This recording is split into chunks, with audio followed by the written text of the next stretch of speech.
This comparison video between the DJI Osmo Nano and the Osmo Action 4 is very interesting in its results, given the Action 4 is about 2 years old now.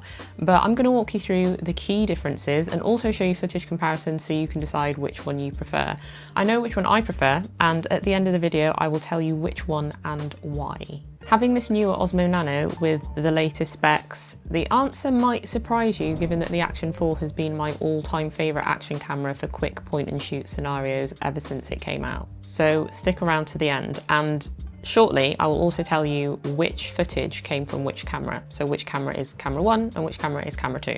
But for now, have a look and see which you prefer whilst I tell you about the key differences. Alright, both cameras are waterproof. The Nano's Vision Dock, however, is only splash proof with an IPX4 rating, so it's not waterproof in the sense that you can submerge it in the water. So if you wanted to shoot underwater and you wanted to see what you were doing, then the Action 4 is going to make the most sense because you can fully submerge it in the water. There's no doubt that the biggest advantage of the Nano over the Action 4 is its smaller size for POV and easy mounting. If you know that you primarily want to shoot POV, the Nano is the clear choice. You can of course shoot POV with the Action 4, but it's obviously bigger and you need either a neck mount or a chest strap or any other POV mounting accessories. With the Nano, you get the magnetic pendant, and that is literally all you need. You could easily just wear the pendant all day and it's not going to be a bother. Now, if you're vlogging using the Osmo Nano and you want to film yourself and then you want to film whatever it is that you're seeing in front of you, you would have to, if you were filming yourself, take the camera off because the screen's facing it at the moment, flip the camera around, and then you can see whatever it is that you're filming. Whereas with the Osmo Action 4, you've obviously got the screen on the back and you've got the little screen on the front.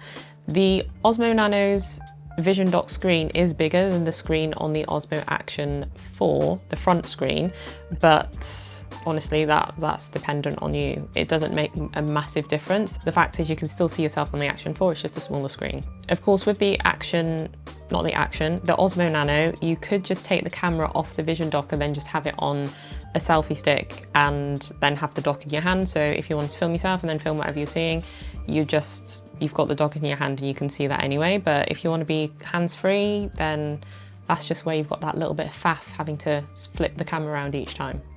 There's one other thing to bear in mind with the Vision Dock as well, is that if you want to view your footage and the camera is disconnected from the Vision Dock, you won't be able to. You have to put the camera back on the Vision Dock before you can actually preview the footage. Before I tell you which camera is which, based on the comparison clips that you've just seen, if you get either of these cameras and you end up not making videos because you start to overthink or you start to talk yourself out of it, I created a 30-day challenge that is going to kill that little voice in your head telling you that you're not ready. Close to 400 people have signed up since launching it a couple of weeks ago, and nearly half of them are active and creating in the 24/7 community. They're giving each other support and encouragement. You should definitely come along if you feel like you're stuck getting started. I've dropped a link in the description for you so that you can check it out and find out a bit more information and then sign up.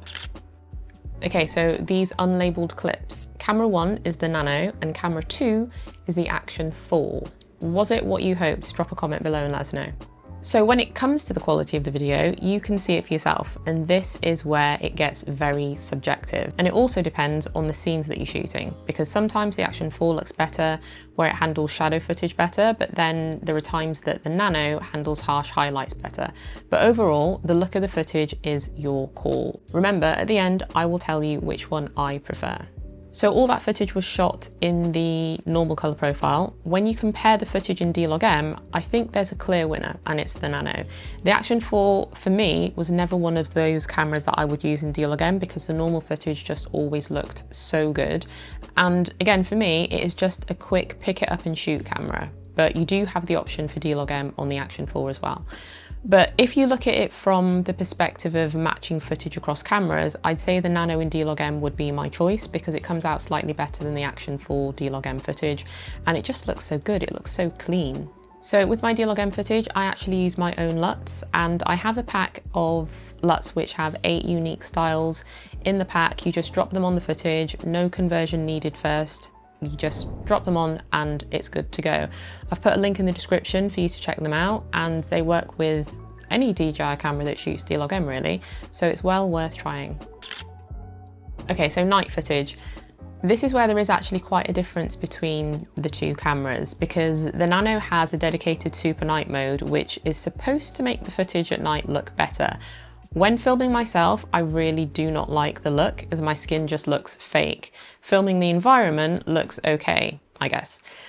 I'd actually be more inclined to use the regular video mode, as I think it looks a lot more natural, even if it is a bit grainy. The Action 4 doesn't have Super Night mode, but it does have a low light video enhancement setting, which you can enable, and then if the camera detects low light when you hit record, it'll turn that setting on as long as you have it set to auto. So look at the footage between the Nano Super Night mode and the Action 4's low light image enhancement. And now look again between the Nano's regular video and the Action 4 still with the low light image enhancement on.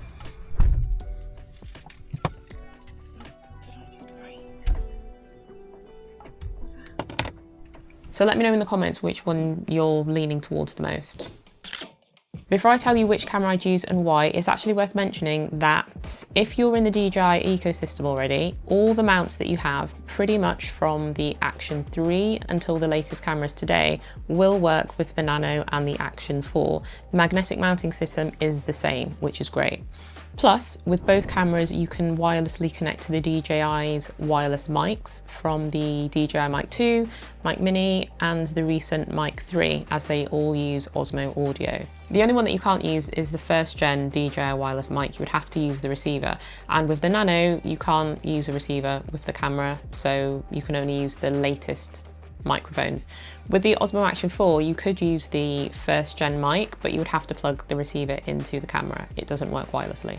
Also, in terms of battery, the Nano has a built-in battery, whereas the Action 4 has removable batteries, so you can carry as many of them around with you as you want. With the Nano, you would have to charge it up when it dies, but what you could do is have the Vision dock charging whilst you continue to use the camera, because the Vision dock also charges the camera when it's connected. Okay, so at the beginning I said I'd tell you which camera I like the most based on how I would primarily use them, and it kind of comes down to two scenarios. The first one, if I'm picking up a camera because I want to quickly shoot something and have the image quality look great without having to do anything really, I'm still reaching for the Action 4. My skin looks natural, not like I've had the life sucked out of me, which the Nano does. I don't know why it has this grey kind of look to it. It's probably something that could be fixed with a firmware update, but the Action 4 is the one right now. For the second scenario, now I know without a doubt, if I was going to be shooting POV mainly, that was going to be the main thing that I was going to film that day. I didn't necessarily want to take two cameras with me, and I just wanted to have something where I could do POV and the talking heads at the same time. Then there's no doubt I would pick up the Nano. And even though I prefer the normal color profile from the Action 4, I just shoot in D-Log-M with the Nano, because I would then just use one of my LUTs, because it's really quick and it's really easy. Just put it on, nothing else to do. So I'd say if you want something versatile and you want to match footage between cameras easily, the Nano is a complete no-brainer. If POV isn't a big deal and you'll do it maybe every now and then, and you want a camera with footage that, in my opinion, just looks great straight out of the camera with a few minor settings adjustments, then I'd stick with or go with the Action 4. If you want to know about more features between both of the cameras, I have done dedicated videos for each of them, so it's worth checking out.